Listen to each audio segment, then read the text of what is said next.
Habaye iki?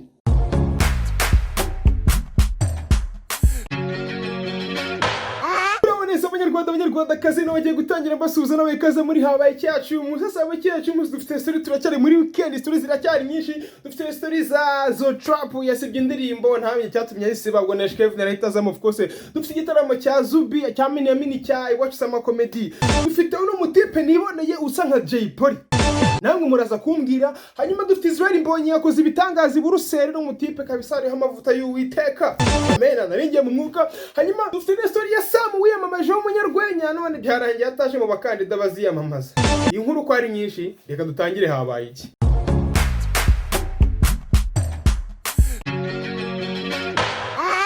Habaye iki bamwiteze trap CEO aka Street God. Nyuma yo gusohora ya ndirimbo nabwiye nari kuvuga ngira ngo ndi kureba filime z'ibikoza. Yagize gutya hamagazwa na RIB, ariko mu guhamagazwa na RIB bavuze ko ngo bamuhamagaye ari buze kugira gutya agataha rwose nta kibazo. Baramuhamagara ngira ngo murabize barapera amashagaga bagira of course yagiye no confidence bagezayo. RIB biratangiye bati trap imeze bite, ati ni fresh afande. Hazizo trap umuziki ugeze hehe bimeze bite, ariko afande ngiye mfite abafana ibihumbi ijana. Mfite abafana ibihumbi ijana bro. Atizo trap irandirimbo waririmbye biriya ni ibiki? Atafande kugenda vuga ikinyarwanda, kugenda vuga ikinyarwanda bakantubiza inyuma nk'abandi kuvuga umwanda. Kuri icuro ngenda ari umwanda, kuri icuro ari umwanda.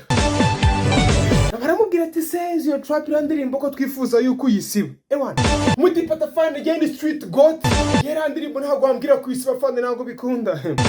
Araje mubaza ngo nese zo trap akantu bita umukongoti urakazi. Ati afande irandirimbo rwose ndayisiba.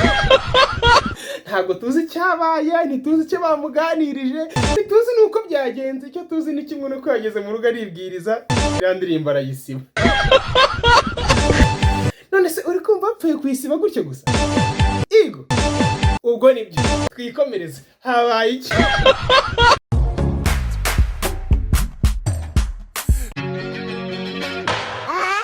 Iki bamwita umunyarwenya Nuguseka yateguye igitaramo bita Iwacu sama comedy festival kizaba tariki 9 ubwo ni ku cyumweru. Yagiye kucyamamaza, aho kucyamamaza birangira yabamaje parking yaho kizabera.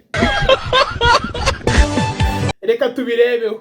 Yeah, what's up people? Ndi ahangaha muri expo ground hazabera Iwacu sama comedy festival ku cyumweru.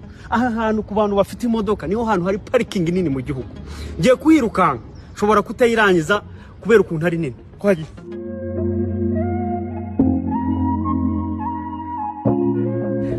Darushe kabisa. Hari parking nini, abantu muparika muri he? Nimuze muri Iwacu sama comedy. Icyo kibazo bagira ngo mu masho nta parking. Habereka hose, habereka.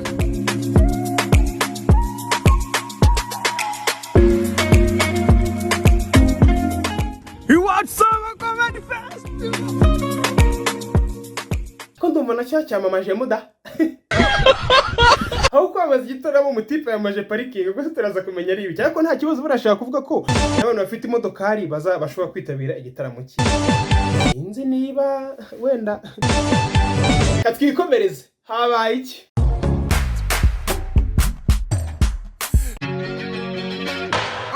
Abakiri hano wenda hari umukobwa ngira ngo mumaze igihe mumubona nako musanzwe mumubona.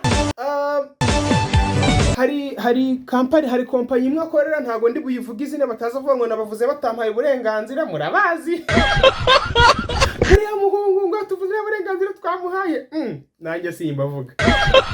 Ariko arimo aramamaza yo gusira gutanga impano z'amatelefone ku bantu followinga iyo kompanyi. Ariko nagira ngo munkundire turebe uyu muntu muri kubona asa nande.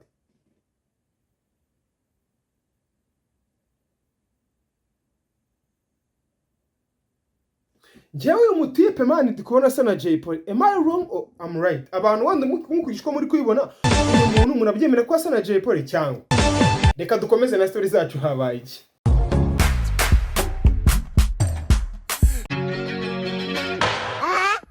Uwo bita Mbonyi yongeye akora ibindi bitangaza. Uyu mutipe rwose nimwe batipe mpamya yuko basize amavuta y'Uwiteka ava kuri babandi batubeshya. Ngo haleluya bagahita bajya mu mwuka. Uriya mwuka mujya mu nakazi kanyu. Ijambo ry'Imana ravuga ngo ku munsi wa nyuma ngo azababwira ngo mugende sinigeze mbamenya. Ariko mujye mwigira mu mwuka nta ribi. Sicyo nshaka kuvuga n'ikiro gitaramo rero cy'uno mukobwa Israel hari Iburuseli kabisa cyabaye no munsi tariki 8 yakoze ibitangaza bya Tari. Urabona ko abantu umufana yaramutegereje ku rwego rwiza bigaragara ko akunzwe rero. Yaboneka namwe nimushyiremo imbaraga mu gukora ibikorwa byanyu kandi mwibuke gusenga buri Imana iruta byose kandi Imana itanga umugisha. Niba udasenga cyo nakubwira umuriro waka uragutegereje. Nanjye tuzajyana ariko ntugire ikibazo. Kiri kuva kuri story ya Israel Mbonyi ubu tuvuga nimwe mu ndirimbo ze bitani na Sili ikunzwe ku rwego rw'isi. Ikabamaje kuza icyo bita 50 million views cyangwa se miliyoni 50. Ha ni ibikorwa bya Tari. Ngewe zimwe muri video muri kubona hano views wabarira ku kiganza kimwe.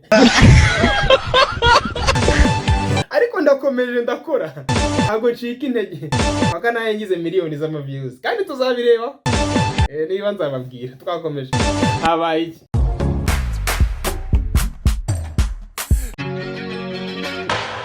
nimero ugiye bita Seti wo muri Zubi Comedy ari gutegura Iwacu Summer Comedy Festival cyangwa se igitaramo cy'urwanyo mugenzi we bita Sam yaratanze kandidatire yo kuba umudepite yasohotse mu bantu batujuje ibisabwa. Urabo bwo babonaga wajya kutuyoborana tukakwemerera. Ntago wajya n'ubwa muri nuza muri kabine bro ntago byakunda. Habaye iki